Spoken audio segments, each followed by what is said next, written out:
नमस्कार दोस्तों। आईएएस विद्यालय में एक बार फिर आपका बहुत बहुत स्वागत करता हूं।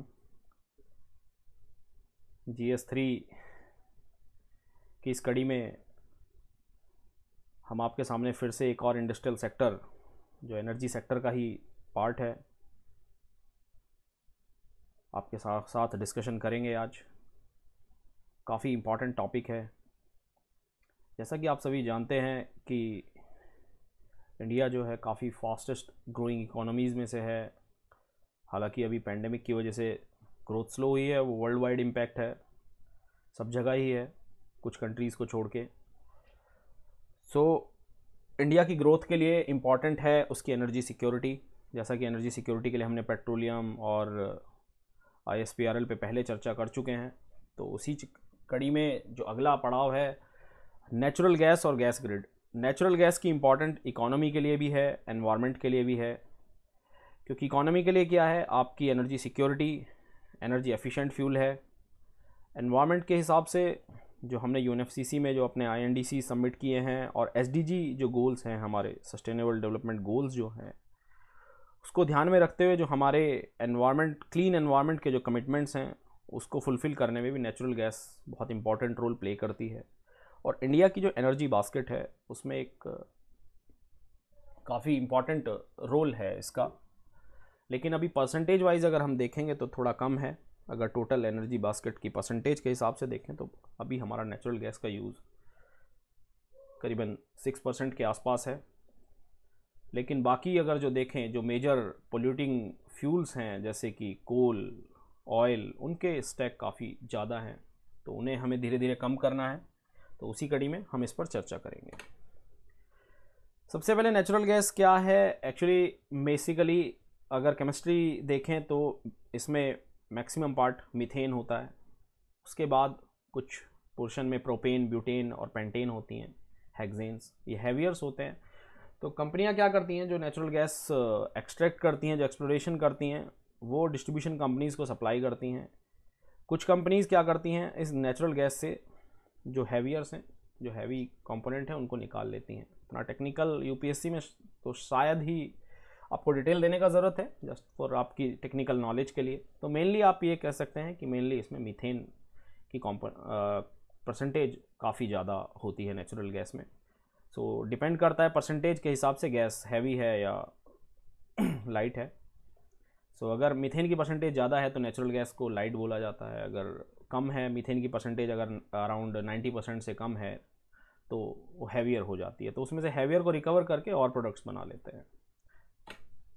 तो अगर हम बात करें फील्ड्स की, तो मेजर जो नेचुरल गैस के फील्ड्स हैं इंडिया में, जैसे काफ़ी प्रीलिम्स में कभी कभी ये पूछ लेते हैं और मेंस में भी अगर आप थोड़ा सा डेकोरेट करके हल्का सा एक छोटा मैप बना देंगे, अगर बाई चांस नेचुरल गैस से क्वेश्चन आता है तो, और ये एनर्जी सिक्योरिटी से रिलेटेड, तो आप मेंशन कर सकते हैं मेनली जो आपका वेस्टर्न कोस्ट है, जो गुजरात बॉम्बे हाई बेसिन है, वो ऑलमोस्ट 70% जो रिज़र्व हैं हमारे पोटेंशियल रिजर्व्स हैं, जो हमारा पोटेंशियल रिज़र्व जो है, जो असेसमेंट करती है DGH, director general of hydrocarbons, जिसने असेसमेंट किया है, तो हमारा पोटेंशियल रिजर्व्स अराउंड 1400 BCM है, बिलियन क्यूबिक मीटर, ये इसकी यूनिट होती है। सो आप BCM याद रखें तो वो मेंशन करेंगे तो काफ़ी चल जाएगा।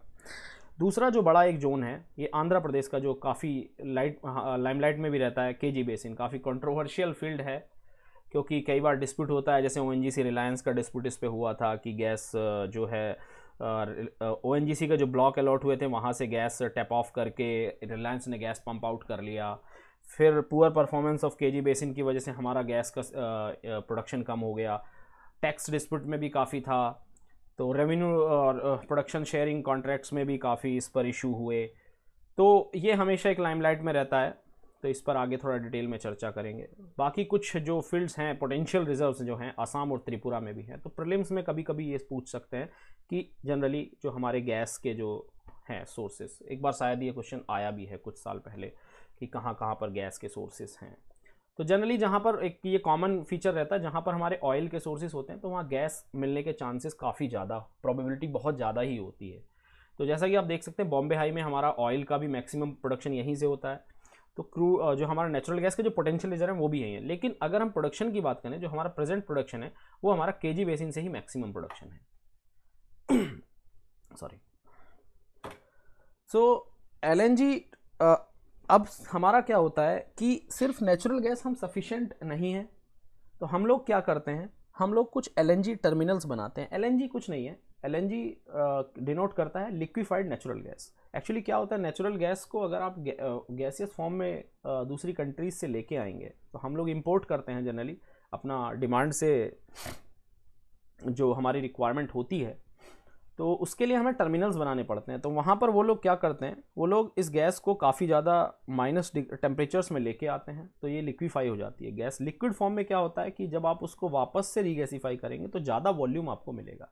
अगर सिर्फ आप वॉल्यूम में लेके आएंगे तो गैस की एक प्रॉपर्टी होती है कि वो उसी वेसल में फिल हो जाती है, तो आप बहुत ज़्यादा क्वान्टिटी नहीं ट्रांसफ़र कर सकते हैं। तो इसीलिए इसको लिक्विफाई करके यहाँ पर पोर्ट पर लेके आया जाता है। पोर्ट पर हम टर्मिनल बनाते हैं, तो हम लिक्विड फॉर्म में तो नेचुरल गैस को यूज़ नहीं कर सकते, तो फिर हम उसको रीगैसीफाई करते हैं।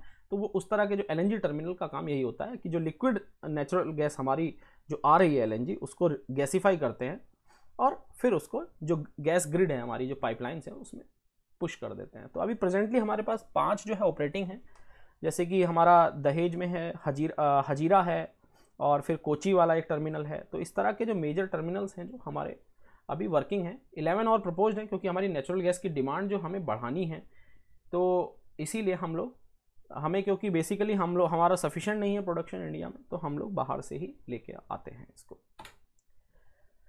अब एक कॉन्सेप्ट जो है रिसेंटली काफ़ी ज़्यादा हाईलाइट में था, one nation one gas grid. Actually government क्या चाहती है कि जो हमारी जो रीजनल पाइपलाइंस हैं, छोटी छोटी अलग अलग हेडर्स हैं जो इंटर कनेक्टेड नहीं हैं, तो क्या होता है कि जो मेजर पाइपलाइंस है, जैसे एचबीजे पाइपलाइन है, हजीरा, विजयपुर और जगदीशपुर की जो एक मेजर पाइपलाइन है, इस तरह की पाइपलाइन से कनेक्शन ना होने की वजह से इनको सफिशिएंट गैस नहीं मिल पाती है, तो रीजनल इम्बैलेंस हो जाता है। तो इसीलिए एक इंटीग्रेशन अप्रोच है कि रीजनल गैस नेटवर्क को भी इनके साथ टैप ऑफ जो है लिया जाएगा और कनेक्ट किया जाएगा, तो आपका एक नेशनल गैस ग्रिड बन जाएगा। सो आप अगर गैस किधर भी डाइवर्ट करना चाहते हैं अकॉर्डिंग टू रीजनल डिमांड, जहाँ पर इंडस्ट्रीज़ हैं, तो आप वहाँ पर गैस को डाइवर्ट कर सकते हैं। तो ये एक इसका मेजर जो ऑब्जेक्टिव पहला ये हो गया, integration of regional gas network. फिर उसके बाद क्या है, इसका बेनिफिट क्या होगा, आपको क्लीन फ्यूल मिलेगा। जितना भी आपका इवन बैकवर्ड एरियाज़ में भी आप अपना गैस सप्लाई कर सकते हैं। तो इंडस्ट्रियल डेवलपमेंट, नई नई इंडस्ट्रीज़ आएंगी, तो क्लीन फ्यूल अवेलेबल रहेगा। पावर के लिए जो पावर जनरेशन में बहुत नेचुरल गैस आजकल यूज़ हो रहा है, जो नए पावर प्लांट्स आ रहे हैं नेचुरल गैस बेस्ड आ रहे हैं, सो उनमें भी काफ़ी हेल्प मिलेगी। और क्लीन फ्यूल इसलिए है कि जो एमिशन है वो बहुत मिनिमम है एज़ कम्पेयर टू जो हमारा कोल बेस्ड पावर प्लांट है या ऑयल बेस्ड पावर प्लांट है, तो उनके कंपैरिजन में काफ़ी ज़्यादा कम है। अब जो गवर्नमेंट का जो टारगेट है इसके अंडर में, one nation one gas grid में, इसमें क्या है, प्रेजेंटली जो हमारा एनर्जी बास्केट है, जो हम टोटल एनर्जी यूज़ करते हैं, उसका 6% ही केवल हम नेचुरल गैस यूज़ करते हैं। गवर्नमेंट का टारगेट क्या रखा है, हम उस एनर्जी बास्केट में जो इसका कंपोजिशन है वो हम 15% तक इंक्रीज करेंगे बाय 2030। तो ये पॉइंट आप मेंशन कर सकते हैं वन गैस वन ये ग्रिड के लिए। जो वर्ल्ड का एवरेज है एनर्जी बास्केट में, ये मेंशन करना काफ़ी अच्छा रहेगा।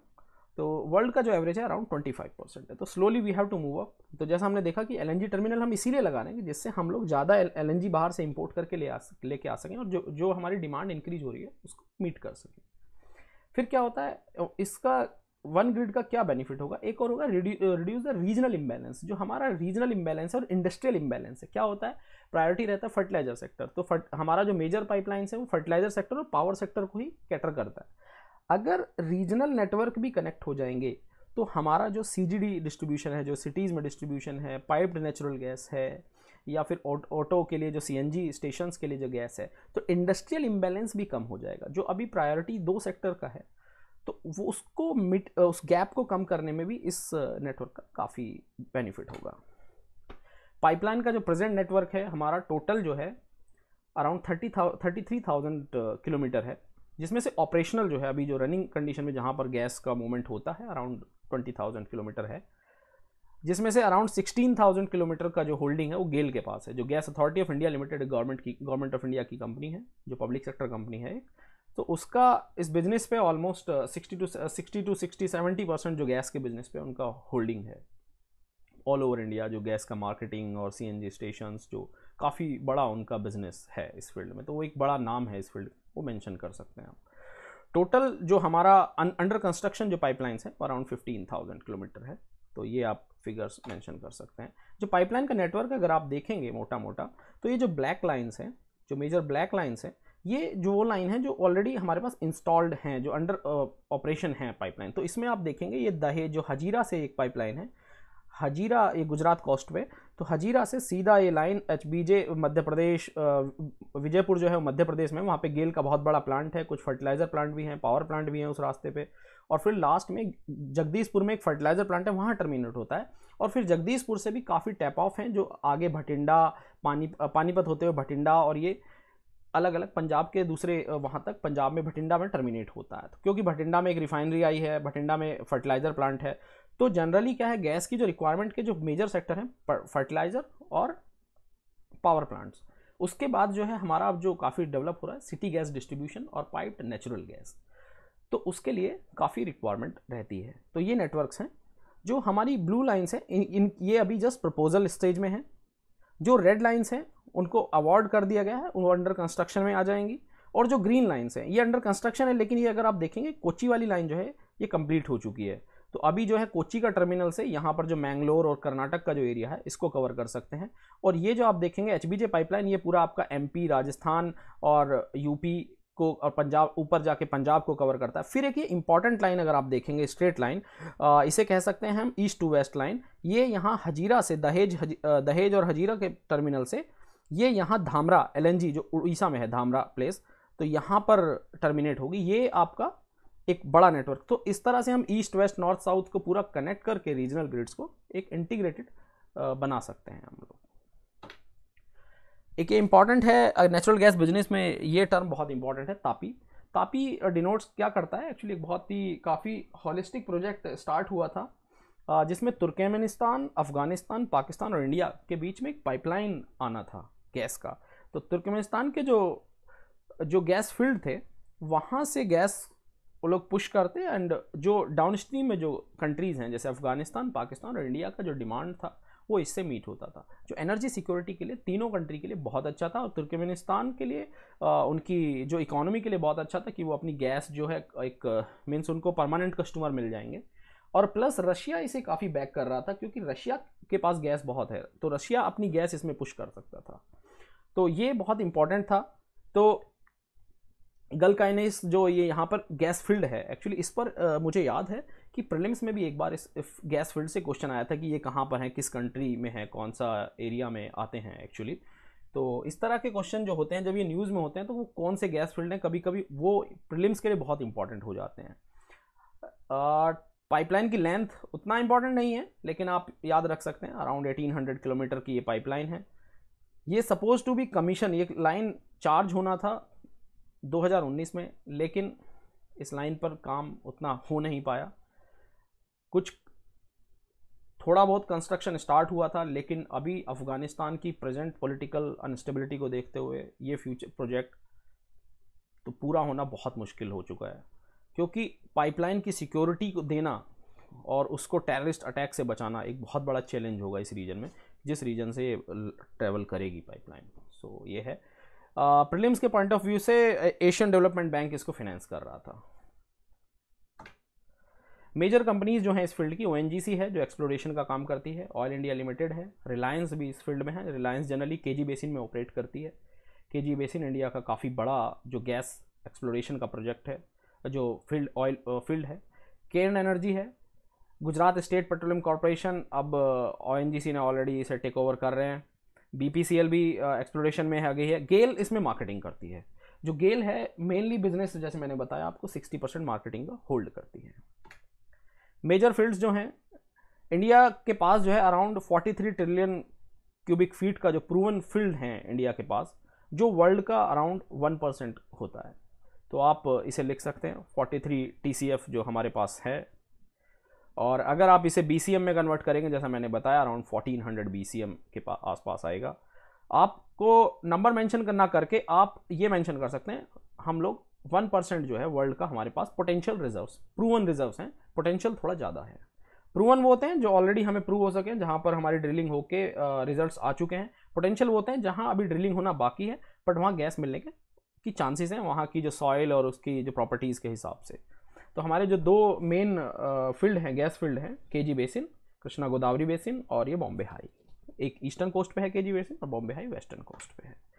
सो हमारे जो मेजर कंज्यूमर्स की बात करें, नेचुरल गैस के कंज्यूमर्स कौन कौन हैं, तो सबसे बड़ा जो कंज्यूमर है आज की प्रेजेंट कंडीशन में फर्टिलाइजर सेक्टर है, जो 32% टोटल हमारी जो गैस की कंजम्पशन है उसका 32% फर्टिलाइजर सेक्टर को जाता है। सेकंड नंबर पे पावर सेक्टर, थर्ड नंबर पे city gas distribution. City gas distribution में डोमेस्टिक और इंडस्ट्रियल दोनों आ जाते हैं, प्लस ऑटो के लिए जो हम लोग यूज़ करते हैं बसेज और इस सब के लिए, वो भी इसमें इंक्लूड हो जाता है। फिर रिफाइनरीज हैं जो पेट्रोलियम रिफाइनरी फ्यूल के लिए यूज़ करती हैं, तो 10% उनका भी काफ़ी बड़ा स्टेक है। और पेट्रोकेमिकल प्लांट्स जो नेचुरल गैस से कुछ पेट्रोकेमिकल प्रोडक्शन होता है तो उसमें भी 5% जाता है, और बाकी थोड़ा अदर्स में जो बैलेंस है। डिमांड वर्सेस सप्लाई की अगर हम बात करें, हमारा जो टोटल प्रोडक्शन ईयरली होता है वो अराउंड 30 BCM के आसपास होता है, और जो हमारी कंजप्शन है वो 64 BCM है। सो जो बैलेंस 34 है वो हम LNG इंपोर्ट करते हैं। जो मेजर इंपोर्टर्स हैं हमारे, जिस कंट्रीज़ हैं जो हमारी, वो रशिया, कतार और USA, तो ये यहाँ से हम मेजरली इंपोर्ट करते हैं।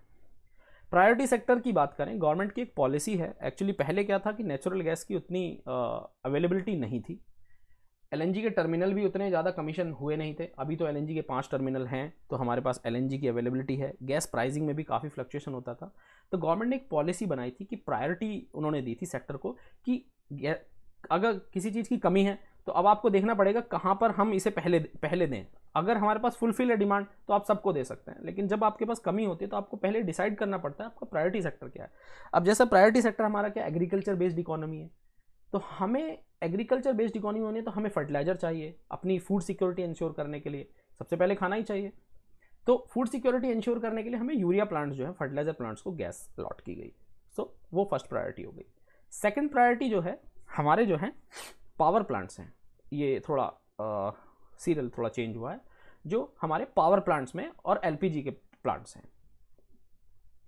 तो LPG प्लांट्स को सेकंड प्रायोरिटी दी गई। बाद में क्या हुआ, पावर प्लांट काफ़ी अनयूटिलाइज्ड हो गए, तो पावर प्लांट अभी सेकंड पोजीशन पे आ गए हैं।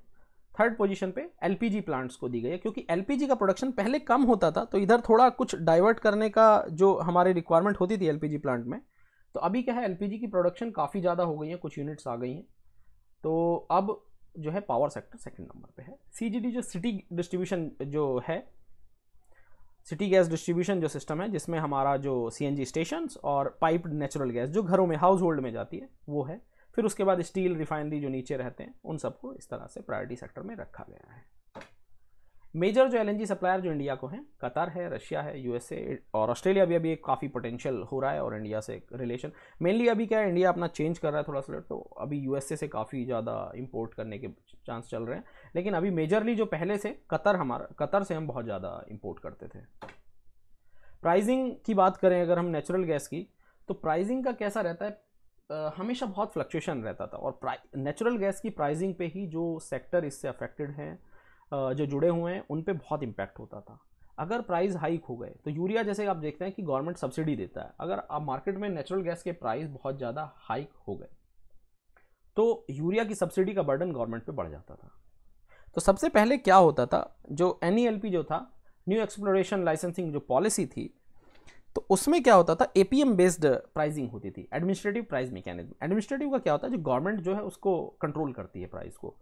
तो गवर्नमेंट क्या है, इंटरनेशनल स्टैंडर्ड्स, प्रोडक्शन कॉस्ट और बहुत सारे फैक्टर्स कंसीडर करके एक फार्मूला, एक हिडन फार्मूला जैसे है, तो एक कॉमन टर्म पे आती थी, जो हर 5-6 मंथ के साइकिल में हमेशा प्राइसिंग थोड़ा चेंज होती थी अकॉर्डिंग टू मार्केट की कंडीशन के हिसाब से। तो उसमें फिक्स करते थे MMBTU इतना, MMBTU पर इतने डॉलर पर MMBTU। MMBTU क्या होता है, MMBTU जो है एनर्जी की कि आपको एक इतना टन जो, या टन में कहिए या BCM में कहिए, इतना इससे आपको, ये यूनिट्स हैं, आपको उतना मेंशन करने का ज़रूरत नहीं है। अगर आप प्राइस सिर्फ इतना मेंशन करेंगे, क्योंकि MMBTU जो है एनर्जी का यूनिट है, तो एक इतना गैस से आपको इतना एनर्जी मिलेगा। तो उसके रेस्पेक्ट में प्राइस जो थे पहले बीच में क्या हुआ था, 2009-10-11 के आसपास प्राइस जो है $16 पर MMBTU तक पहुंच गए थे, जो आज मार्केट में प्राइस जो है प्रेजेंट कंडीशन में हार्डली 3.6, 3.5 और कुछ साल 1-2 साल पहले तो वो 2.5 तक भी आ गए थे। तो काफ़ी प्राइस बहुत डाउन हो गए। तो पहले पॉलिसी क्या था, गवर्नमेंट ने डिसाइड करता था। जब यूपीए गवर्नमेंट के बाद, यूपीए गवर्नमेंट जब जाने वाली थी ऑलमोस्ट, तो उन्होंने प्राइसिंग फिक्स की थी $8 पर MMBTU फॉर केजी बेसिन के लिए। लेकिन वो उस टाइम के लिए बहुत ज़्यादा थी, क्योंकि यूरिया के जो प्लांट्स थे उन पर बहुत बर्डन आ रहा था, और जो पावर प्लांट थे उनकी जो फिजिबिलिटी स्टडी हुई थी वो इतनी हाई प्राइस पे नहीं हुई थी, उनको कम प्राइस पे गैस चाहिए थी। तो इसीलिए क्या हुआ कि पूरा अंडर यूटिलाइज्ड रहे काफ़ी टाइम तक। जितने भी पावर प्लांट थे जो बन चुके थे, अराउंड 14,000 मेगावाट की कैपेसिटी के पावर प्लांट, जो बड़े बड़े क्रिटिकल पावर प्लांट थे, उनका लोड फैक्टर जो था, उनका जो कैपेसिटी जो हम जो यूटिलाइज कर पा रहे थे, मोटा मोटी अगर हम समझे, एक्चुअली वो होता है पावर लोड फैक्टर, अगर हम उसे समझे, PLF जो है हार्डली 25% ही हम यूटिलाइज कर पा रहे थे because of this pricing policy. तो 2014 में गवर्नमेंट ने पॉलिसी को चेंज किया। गवर्नमेंट ने क्या किया, इंटरनेशनल स्टैंडर्ड उठाए, रेफरेंस लिया, 4 अलग अलग गैस के जो हब होते हैं जनरली, जहाँ पर गैस की एक्सचेंज होता है, गैस की जो प्राइसिंग होती है, तो उसमें 4 इंपॉर्टेंट है। USA एंड मैक्सिको का एक लिया, तो वहाँ का जो प्राइस होगा और वॉल्यूम जितना वहाँ पे सेल होगा एक साल में, प्लस ऐसे ही कनाडा का जो अल्बर्टा का है, यूरोपियन का है जो नेशनल बैलेंसिंग पॉइंट है, और रशिया का। इन चारों का जितना वॉल्यूम उनके प्राइस से मल्टीप्लिकेशन करके जितना हमारा एवरेज कॉस्ट आएगा, जितना हमारा एवरेज कॉस्ट, जितना वॉल्यूम उसे डिवाइड करेंगे वॉल्यूम से, तो हमारा जितना प्राइस आएगा वही हमारा इंडियन मार्केट में प्राइस रहेगा। और ये हमेशा आई थिंक 1 महीने के लेग से चलता है हमेशा, जो पीछे के एक महीना पहले का जो हम रेफरेंस लेते हैं और फिर 1 महीने बाद हम उसे इम्प्लीमेंट कर देते हैं, तो इसी तरह से वो चलता रहता है। तो प्रेजेंट कंडीशन में जो प्राइस हैं काफ़ी कम हो गए इस फार्मूले के बाद। अभी जो प्राइस हैं अराउंड 3.6 के आसपास हैं पर MMBTU, $3.6 पर MMBTU, और ये काफ़ी इफेक्टिव हुआ, सब्सिडी बर्डन कम हुआ, गवर्नमेंट का पावर प्लांट जो अंडर यूटिलाइज थे उनका भी प्रोडक्शन, उनका लोड फैक्टर बढ़ गया, तो काफ़ी ज़्यादा बेनिफिट हुए इस रिवाइज्ड पॉलिसी से। लेकिन फर्दर कुछ रिफॉर्म होने बाकी हैं। प्राइसिंग जो क्या होता है, जो गैस फील्ड काफ़ी डीप असेट होती हैं, जैसे क्या होता है कि ये तो नॉर्मल हो गया, इजी हम लोग एक्सट्रैक्ट कर पा रहे हैं, लेकिन कुछ ऐसे गैस फील्ड होते हैं जो काफ़ी ज़्यादा डीप होते हैं, या फिर जहाँ वहाँ पे टेम्परेचर ज़्यादा होता है, तो उनके लिए टेक्नोलॉजी ज़्यादा लगती है। तो उसके लिए गवर्नमेंट ने क्या किया, उनके प्राइसिंग की जो पॉलिसी है वो थोड़ा डिफरेंट है, उनके प्राइस थोड़ा ज़्यादा होते हैं और वो डायरेक्ट हेडर में अपना डाल सकते हैं, जो एग्जिस्टिंग हेडर्स हैं अकॉर्डिंग टू देयर प्राइस, सो वो कंपनसेट करते हैं। तो उनके लिए अलग पॉलिसी है, डीप वाटर जो हमारी असेट्स हैं। CGD का जो नेटवर्क है, सिटी गैस डिस्ट्रीब्यूशन जो नेटवर्क है, काफ़ी प्राइवेट कंपनीज बहुत आ रही हैं इसमें। मेजर जो स्टेक है गेल का है, बट प्राइवेट कंपनीज बहुत आ रही हैं। PNG क्या होता है, पाइप्ड नेचुरल गैस, जो हाउस होल्ड में या छोटी छोटी इंडस्ट्रीज़ में जो सप्लाई होती है। तो अभी प्रेजेंटली इंडिया में अराउंड 72 लाख कनेक्शंस इशू हो चुके हैं जो वर्किंग हैं। CNG स्टेशंस जो हमारे ऑटो में, कार में और बसेस में, जिससे काफ़ी पोल्यूशन भी कम हुआ है और फ्यूल एफिशिएंसी भी काफ़ी बढ़ी है। जो इसे कहते हैं CNG है कंप्रेस्ड नेचुरल गैस, का प्रेशर थोड़ा यहाँ पर ज़्यादा होता है। तो अराउंड 2650 स्टेशंस हम लोगों के ऑलरेडी फंक्शनिंग हैं और अंडर कंस्ट्रक्शन भी काफ़ी ज़्यादा हैं, जो आगे आने वाले टाइम में काफ़ी बड़ा नेटवर्क बन जाएगा। इस सेक्टर के मेजर चैलेंज क्या हैं, जैसा कि हम पहले डिस्कस कर चुके हैं, प्राइस वॉलेटिलिटी बहुत ज़्यादा है। जैसे पहले प्राइस बहुत ज़्यादा थे, दैट बिकॉज ऑफ हमारा क्या कहते हैं कि जो पॉलिसी ऐसा था प्राइसिंग का, लेकिन प्राइस पॉलिसी ये आने के बाद काफ़ी ज़्यादा ये जो शॉक्स को एब्जॉर्ब किया है। और ड्यू टू कोविड और क्रूड ऑयल के प्राइस भी जैसे भी मार्केट में डाउन हुए हैं, तो गैस के प्राइस भी काफ़ी डाउन हो गए। काफ़ी दिन से प्राइस जो है स्टेबल हैं, अराउंड 2.6 से अराउंड 3.6 इसी उसमें, और काफ़ी एक अच्छी हेल्दी रेंज में है विद रिस्पेक्ट टू हमारा जो इकोनॉमिक कंडीशन है उसके हिसाब से। बिकॉज हम लोग ऑलमोस्ट 50% तो हम लोग इंपोर्ट ही कर रहे हैं अपना, तो इंपोर्ट डिपेंडेंस है कि हम लोग 50% इंपोर्ट करते हैं बाहर से। यील्ड प्रॉब्लम है, जो हमारे इंटरनल फील्ड्स हैं, जो केजी बेसिन है, जैसे वहाँ का पुअर परफॉर्मेंस था, बीच में गैस का प्रोडक्शन बिल्कुल डाउन हो गया था। और फिर बहुत ज़्यादा डीप असेट हैं, जो पोटेंशियल रिजर्व्स भी हैं, उनके निकालने के लिए टेक्नोलॉजी का बड़ा इशू है। फिर अगर आपने गैस निकाल लिया, गैस लेके भी आ गए, अगर बाहर से आपने इंपोर्ट कर दिया, तो गैस का इंफ्रास्ट्रक्चर का इशू था। तो आपकी पाइपलाइन जो रीजनल, तो उसके लिए क्या किया गया कि हम लोग वन ग्रिड जो बना रहे हैं, तो वो इसका एक बड़ा सोल्यूशन करेगा। जितने भी रीजनल ग्रिड्स हैं उनको कनेक्ट करके कॉमन ग्रिड बना देंगे। प्रोडक्शन कॉन्ट्रैक्ट सिस्टम इशू, जो हमारा पहले क्या होता था कि PSC जो सिस्टम था, प्रोडक्शन बेस पे हमारा जो गवर्नमेंट को जो पैसा मिलता था कि जितना प्रोडक्शन होगा फील्ड से उतना पैसा मिलेगा, तो उसमें काफ़ी इश्यूज़ रहते थे कि जो कंपनी प्रोडक्शन कर रही है, जो प्राइवेट प्लेयर है, वो अपना कॉस्ट दिखाएगा कि उसने कितना इक्विपमेंट्स पे खर्चा किया, कितना उसने स्ट्रक्चर बनाने के लिए खर्चा किया, तो उसकी कैलकुलेशन में हमेशा कुछ ना कुछ मिस्टेक और इशूज़ रहते हैं, डिस्प्यूट होता था गवर्नमेंट और ऑपरेटर के बीच। ऑपरेटर उसे बोलते हैं जो वहाँ से गैस निकालता है गवर्नमेंट के बिहाफ पे। तो उसमें हमेशा कैलकुलेशन में गवर्नमेंट को काफ़ी घाटा होता था। रिलायंस के साथ काफ़ी डिस्प्यूट हुआ इस पर, और टैक्स को लेके भी इशू हुआ बीपी के साथ। तो ये सब चलता रहा। केर्न एनर्जी के साथ ऑलरेडी चल रहा है टैक्स को लेके इशू। तो अभी रिसेंटली वो काफ़ी हाईलाइट में था कि पेरिस में इंडियन गवर्नमेंट की कुछ जो असेट्स थी उनको फ्रीज कर दिया है वहाँ की कोर्ट ने, बिकॉज ऑफ कि गवर्नमेंट को उसको पैसा देना है पेरिस में। तो ये सब थोड़ा चल रहा था। अल्ट्रा डीप फील्ड, हमारे जो पोटेंशियल रिजर्व्स वो काफ़ी डीप में हैं, तो उनको निकालने के लिए टेक्नोलॉजी उतनी अवेलेबल नहीं है। अगर टेक्नोलॉजी निकालेंगे भी तो फाइनेंशियली वायबल नहीं है कि आप मार्केट में तो ₹3 में मिल रहा है, $3 पर MMBTU है, आपका एक्सट्रैक्शन कॉस्ट ही इतना ज़्यादा आ रहा है। तो ये भी थोड़ा सा एक प्रॉब्लम है। लो FDI, हमारे टैक्स इश्यूज़ की वजह से, टैक्स डिस्प्यूट की वजह से एक इमेज भी थोड़ा ख़राब होता है, तो FDI अट्रैक्शन भी कम होता है। लेकिन स्लोली थोड़ा इम्प्रूव हो रहा है। जो हम लोग आर्बिट्रेशन जो होते हैं, आर्बिट्रेशन एक इंपॉर्टेंट टर्म है, तो काफ़ी ज़्यादा यूज़ होते हैं। जो आउटसाइड मतलब कोर्ट से अलग अलग आर्बिट्रेटर्स जो होते हैं प्राइवेट, वो होते हैं, वो फैसला करवा देते हैं। इस तरह से रहता है, आर्बिट्रेशन में चले जाते हैं। तो फिर क्या है, लो टेक्नोलॉजिकल डेवलपमेंट्स हैं। लो टेक्नोलॉजिकल डेवलपमेंट में क्या है, इंडिया में अपना टेक्नोलॉजिकल डेवलपमेंट उतना ज़्यादा नहीं है इस फील्ड में, तो बाहर से ही हमेशा इंपोर्ट करना पड़ता है जो टेक्नोलॉजीज़ को, एडवांसमेंट जो एडवांस टेक्नोलॉजी है अल्ट्रा डीप फील्ड के लिए, ये इशू है। फिर रॉयल्टी का इशू है जगह जगह जहाँ फील्ड निकले हैं। तो जैसे अगर ऑफ शोर में तो ठीक है, वो तो गवर्नमेंट का है, तो अगर ऑन शोर में कहीं पर हैं, तो अगर किसी के खेत में, तो वहाँ पर फिर रॉयल्टी स्टेट का है या फिर इंडिविजुअल का रॉयल्टी है। वो सारे काफ़ी इशूज़ जो हैं इस चैलेंज है। और अब मेजर रिफॉर्म की बात करें तो मेजर रिफॉर्म जो है गैस ग्रिड, जैसे कि हमने पहले डिस्कस किया था, गैस ग्रिड एक ऑलरेडी डिस्कस कर चुके हैं डिटेल में। स्टेबल प्राइसिंग मैकेनिज्म, जो अभी गवर्नमेंट ने प्राइसिंग मैकेनिज्म फार्मूला बना दिया प्राइसिंग का, जो मैंने बताया 4 अलग अलग इंटरनेशनल हब से एवरेजिंग कर दिया, ये बहुत अच्छा है। फील्ड लोकेशन बेस्ड प्राइसिंग किया है। अगर कुछ डिफ़िकल्ट फील्ड्स हैं जहाँ पर अल्ट्रा डीप वाटर्स हैं, तो उनका प्राइसिंग थोड़ा ज़्यादा रखा है, कंपनसेट किया जा रहा है। FDI अट्रैक्शन के लिए काफ़ी ज़्यादा उनको फ्लेक्सिबिलिटी दी जा रही है, परसेंटेज ऑफ FDI भी इंक्रीज़ कर दिया गया है। और हम प्रोडक्शन शेयरिंग कॉन्ट्रैक्ट से अब RSC जो रेवेन्यू शेयरिंग कॉन्ट्रैक्ट में जा रहे हैं, तो अब डिस्प्यूट्स कम हो जाएंगे। तो ये आप लिख सकते हैं PSC, और we are moving towards RSC revenue. थोड़ा सा बता देता हूँ, पहले क्या होता था प्रोडक्शन शेयरिंग में कि जितना प्रोडक्शन होगा उसके हिसाब से गवर्नमेंट को पैसा मिलेगा, तो उसमें से पहले कॉस्ट कट करेगा जो ऑपरेटर है कि उसकी ऑपरेटिंग कॉस्ट कितनी आई है और कैपिटल इन्वेस्टमेंट कितना किया है। RSC में क्या होगा, गवर्नमेंट को कोई मतलब नहीं है आप कितना खर्चा कर रहे हो, गवर्नमेंट को जितना आपका रेवेन्यू जनरेट होगा गवर्नमेंट उसमें से हिस्सेदारी लेगी। तो ऐसा रहता है। तो गैस बेस्ड इकोनॉमी कॉन्सेप्ट, तो अभी गवर्नमेंट जो गैस बेस्ड इकोनॉमी बनाने की बात कर रही है, जैसे हम कह रहे हैं कि अभी जो एनर्जी बास्केट में 15% तक आएंगे। क्रॉस बॉर्डर पाइपलाइंस ट्राई कर रहे हैं तापी, बट पॉसिबल नहीं लग रहा है। अफगानिस्तान की अनस्टेबिलिटी के बाद तो ये प्रोजेक्ट ऑलमोस्ट फ्रीज हो जाएगा। कोल टू गैस प्रोजेक्ट्स, जो कोल से गैस बनाने के प्रोजेक्ट चल रहे हैं, काफ़ी कोल गैसिफिकेशन का, कोल इंडिया लिमिटेड और अदर कंपनीज जो है इस पर काफ़ी टेक्नोलॉजिकल एडवांसमेंट में काम चल रहा है, तो हमारा इंपोर्ट डिपेंडेंसी कम हो सकता है। ये बहुत बड़ा मेजर है।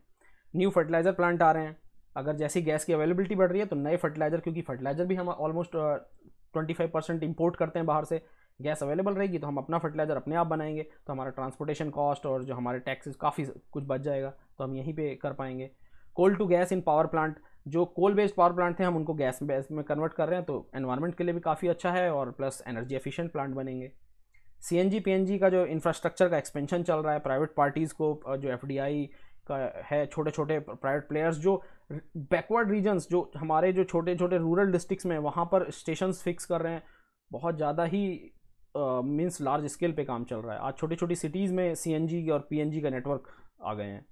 लॉन्ग टर्म कॉन्ट्रैक्ट, पहले का जो प्राइसिंग में हमें थोड़ा बेनिफिट मिल जाएगा। 2 तरह के कॉन्ट्रैक्ट होते हैं जो गैस हम बाहर से लेके आते हैं LNG। स्पॉट कॉन्ट्रैक्ट की आपको तुरंत चाहिए, तो स्पॉट में जाके आपने जो प्राइस होगा वो देना पड़ेगा, थोड़ा ज़्यादा होगा। लॉन्ग टर्म में क्या, थोड़ा आपको थोड़ा सा डिस्काउंट मिलने के चांस रहते हैं, तो लॉन्ग टर्म कॉन्ट्रैक्ट बनाने की कोशिश करते हैं। बट कभी कभी नुकसान हो जाता है, सडन प्राइस शार्पली डाउन हो गए, जैसे कि अभी कोविड टाइम पे, तो तब आपकी लायबिलिटी होती है कि आपको ख़रीदना है थोड़ा उतने ही प्राइस पे, देन आप डिस्काउंट के लिए डिमांड कर सकते हैं अकॉर्डिंग टू मार्केट प्राइस।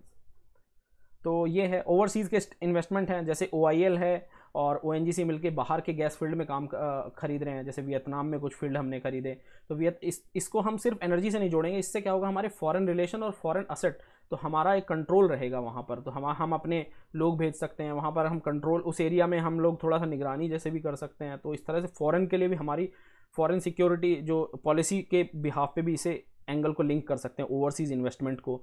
तो हम जो है रशिया में कुछ ले रहे हैं फील्ड्स, और काफ़ी जगह जो हमारे जो इन्वेस्टमेंट हैं वियतनाम में कर रहे हैं। तो इस तरह से इम्पॉर्टेंट है ये।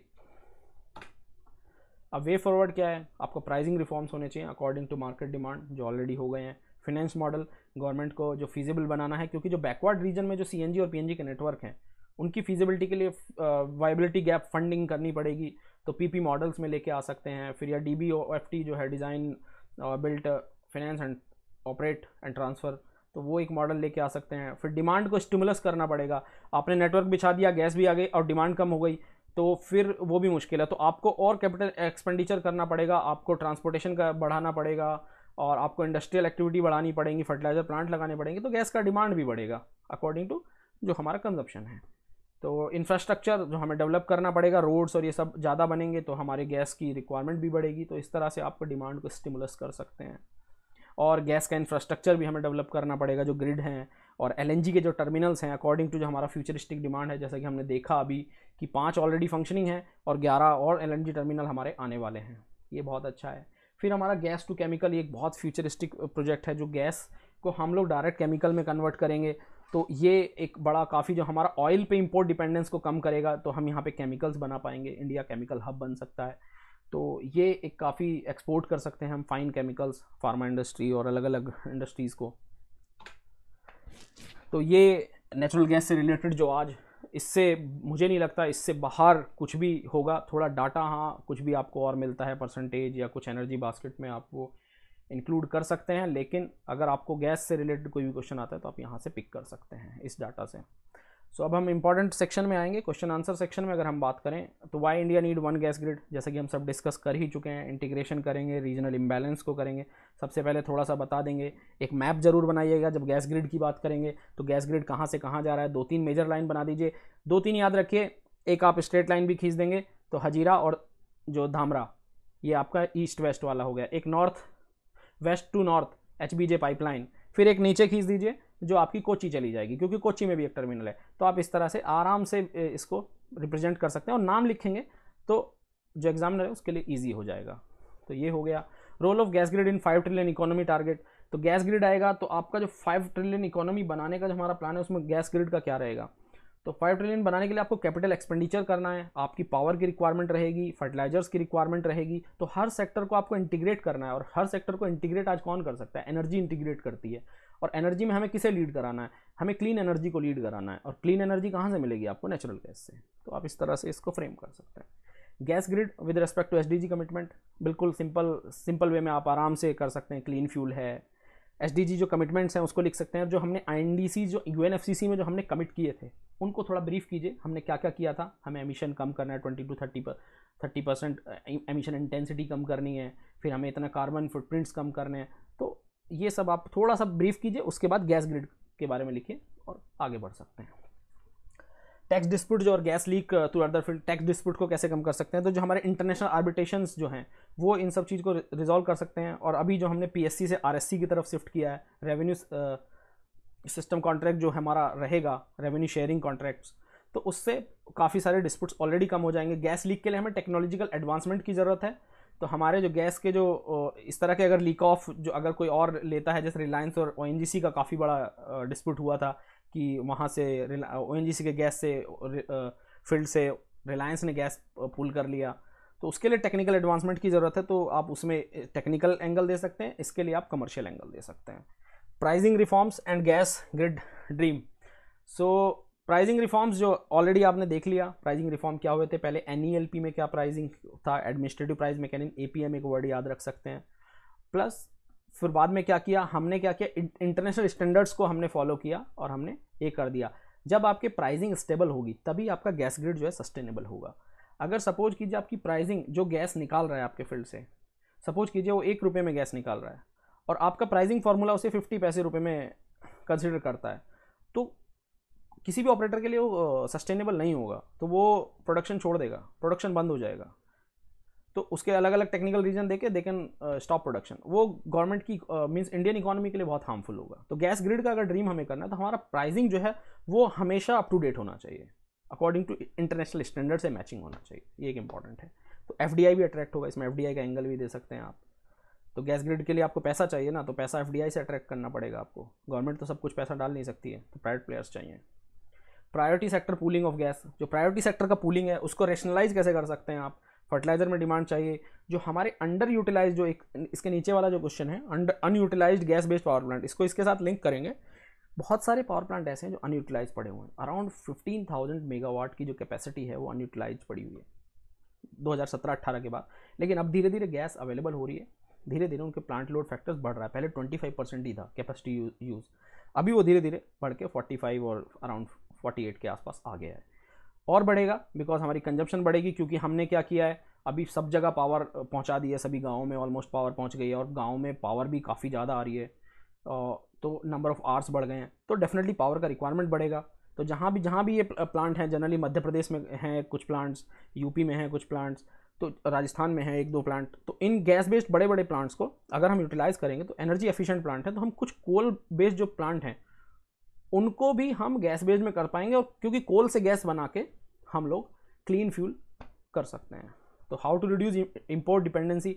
इम्पोर्ट डिपेंडेंसी के लिए देखिए क्या करते हैं, सबसे पहले आपको या तो कंजम्पशन कम कर दो, कंजम्पशन कम कर नहीं सकते हैं कि पॉपुलेशन प्रेशर है, बढ़ रहा है, इंडस्ट्री भी हमारा जो इकोनॉमी भी एक्सपेंड हो रही है, तो वो तो कर नहीं सकते हैं। लेकिन हम कैसे कर सकते हैं, फिर सेकंड ऑप्शन क्या होगा, हम अपना एफिशिएंसी बढ़ा दें और प्लस अपना प्रोडक्शन बढ़ा दें। तो प्रोडक्शन बढ़ाने के लिए क्या है, जो पोटेंशियल हमारे जो रिजर्व, जो ऑलरेडी प्रूवन रिजर्व्स हैं, वहाँ पर एफडीआई जो हम अट्रैक्ट करें, बाहर के प्लेयर्स लेके आएँ, और अपने जो ओएनजीसी जैसे जो गवर्नमेंट सेक्टर के प्लेयर्स हैं उनको मोटिवेट करें और अपना प्रोडक्शन इंक्रीज़ करें। जो अभी 30 BCM है वो करीबन हमारा 40-45 BCM अगर हो जाता है तो हमारी इंपोर्ट डिपेंडेंसी काफ़ी कम हो जाएगी।